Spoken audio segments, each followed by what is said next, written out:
Untuk bertahan hidup, dia biasanya nongkrong di warnet di Indonesianton, di mana dia tinggal dan makan setiap hari, dan mencari nafkah dengan membantu orang lain untuk berlatih permainan dan bekerja sebagai pekerja lepas. Setelah penghasilan dari pembinaan tidak cukup, dia akan keluar untuk mencari pekerjaan kasual sehari-hari untuk dilakukan, hasilkan cukup uang untuk terus terjun ke warnet. Ketika tidak ada uang, dia kembali bekerja. Pada saat ini, dia berdiri di ruang konferensi bersama yang lain, menunggu polisi mengajukan pertanyaan satu persatu. Namun, dia sangat gugup saat ini, karena dia berbeda dari yang lain. Visanya telah lama dibatalkan, sekarang termasuk dalam kategori imigran ilegal. Setelah ditemukan polisi, dipastikan akan diserahkan ke Biro Imigrasi untuk ditangani, dan Biro Imigrasi memperlakukannya sebagai imigran gelap. Hanya ada satu solusi, yaitu deportasi. Khawatir, dia ingin bertanya kepada mereka yang telah diinterogasi dan dibawa kembali oleh polisi, menanyakan apakah polisi memeriksa dokumen identitas mereka ketika diinterogasi. Namun, mereka yang dimintai keterangan semuanya dibawa ke sudut lain oleh polisi. Jadi dia tidak punya kesempatan untuk bertanya kepada mereka bahkan jika dia mau.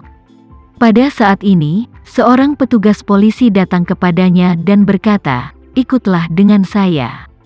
Pemuda itu tidak berani membangkang dan buru-buru mengikuti polisi keluar dari ruang konferensi ke kamar sebelah.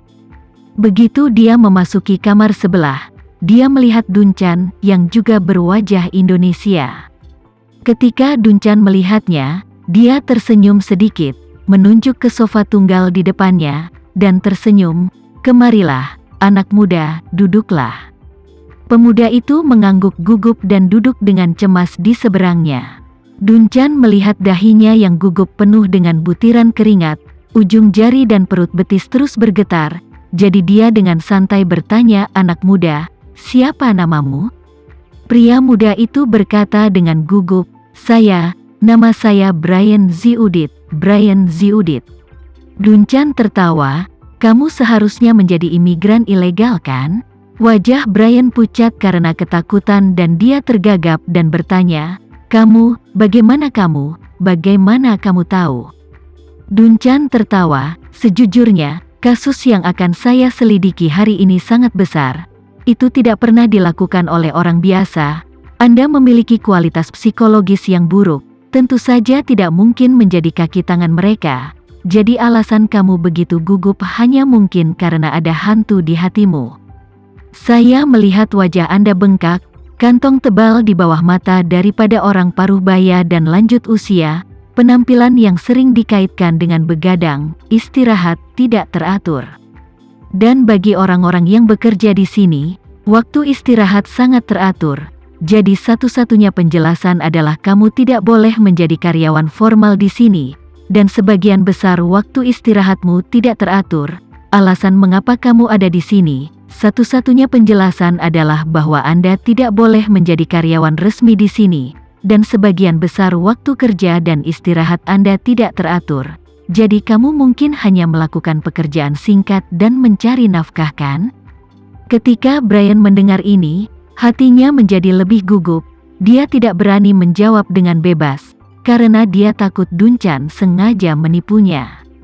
Duncan melihat bahwa dia tidak mengatakan apa-apa, jadi dia tersenyum sedikit dan melanjutkan, "Ada hantu di hatimu, pekerjaan dan istirahat tidak teratur, dan kamu harus bekerja dalam waktu singkat untuk mendapatkan uang, jadi secara keseluruhan, Anda harus menjadi imigran ilegal. Jika Anda bukan imigran ilegal, mereka tidak akan mempersulitmu. Tetapi jika kamu memang seorang imigran gelap, maka mereka tidak akan ragu untuk mengirimmu kembali ke negaramu." Brian ketakutan setengah mati oleh kata-katanya dan tidak bisa menahan diri untuk tidak tersedak. "Tolong, jangan kirim saya kembali ke Indonesia. Jika saya kembali seperti ini, ayah saya akan membunuh saya."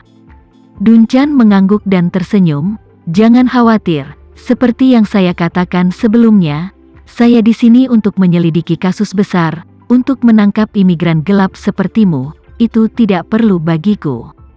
Dia berkata, Dia melemparkan ponsel ke Brian di depannya dan berkata, "Perhatikan baik-baik foto-foto di sini, lalu pikirkan setiap orang yang telah Anda lihat sejak Anda datang ke sini hari ini, dan kemudian beritahu saya jika ada yang hilang jika Anda bekerja sama dengan baik.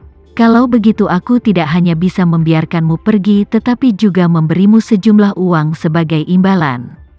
Ketika Brian mendengar ini, dia mengambil telepon tanpa berpikir, dan kemudian segera melihat melalui foto-foto di dalamnya. Saat dia membalik, dia bergumam, "Begitu banyak orang di sini yang belum pernah saya lihat." Duncan menasihati, "Kamu tidak perlu peduli dengan yang belum kamu lihat. Kamu hanya perlu peduli dengan yang kamu lihat hari ini tetapi tidak ada di sini." Brian buru-buru mengangguk. Setelah membalik semua foto, dia berkata dengan ragu, "Sepertinya Jan Pese yang bersamaku sebelumnya tidak ada di foto ini." Duncan segera dihidupkan kembali, dan dengan cepat menatapnya dan bertanya, "Jepang apa?" Brian tidak berani menunda dan buru-buru berkata, "Saya direkrut oleh hotel sebagai pekerja sementara, dan saya datang dengan kelompok pekerja sementara yang sama. Total selusin orang, ada beberapa orang Jepang, tetapi foto-foto ini bukan dari mereka." Duncan bertanya, "Seperti apa rupa orang Jepang yang Anda katakan itu? Apa karakteristik mereka?" Brian merenung sejenak dan berkata, "Lihat, itu adalah wajah orang biasa. Untuk karakteristiknya, ini adalah perasaan bahwa ekspresi mereka lebih serius, mereka tidak tersenyum, dan mereka tidak pernah berbicara, hanya berbicara dengan kontak mata, licik, dan dari penampilan tidak tampak seperti orang baik." Duncan terkejut dan bertanya, "Mereka tidak berbicara.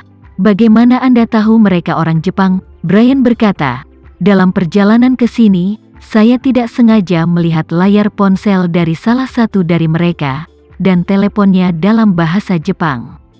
Duncan bertanya lagi, "Apakah Anda memiliki pertemuan setelah Anda tiba di hotel?" "Tidak," Brian menjawab, "setelah kami tiba di hotel, kami ditugaskan untuk membantu di dapur belakang saat itu.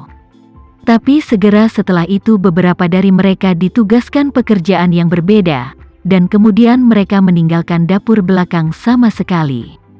Duncan terus bertanya, "Lalu saya bertanya, siapa orang yang merekrut Anda? Dan siapa yang memberimu pekerjaan? Terutama siapa yang memberikan pekerjaan kepada orang-orang Jepang itu?" Brian berkata, "Orang yang merekrut kami adalah manajer Leron, tetapi saya tidak tahu siapa nama lengkapnya. Tapi dia menugaskan kita ke dapur belakang, dan dia juga menugaskan pekerjaan lain ke Jepang di tengah."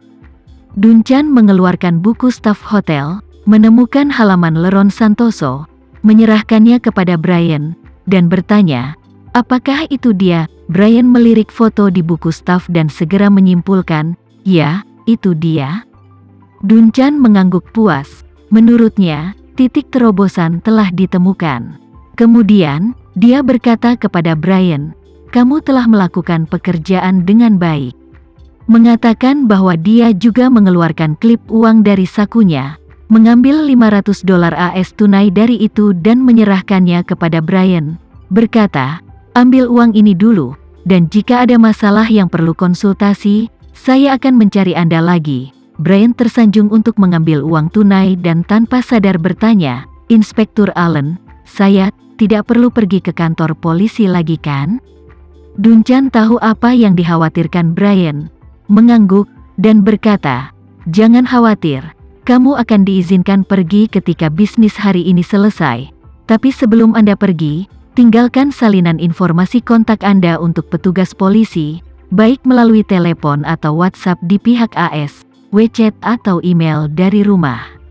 Hati Brian senang dan dia sibuk berkata, "Jangan khawatir, saya akan meninggalkan WeChat saya." "Bagus." Duncan mengangguk, lalu meminta seseorang membawa Brian pergi dan menginstruksikan bahwa manajer ruang perjamuan hotel, Leron Susanto.